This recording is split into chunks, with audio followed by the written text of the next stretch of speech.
Welcome. In front of me is HP Stream 14, and in this video I will show you how to change sound volume on this laptop.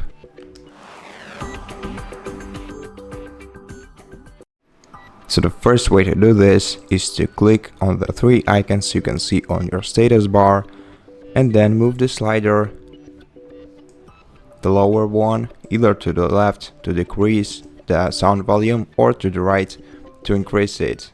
Alternatively, you can use F7 for decreasing your sound volume and F8 for increasing it. And F6 button will mute your system audio. And that's it. Thank you for watching this video. If you liked it, consider subscribing to our channel, leave us a like and a comment below. And I'll see you in the next one.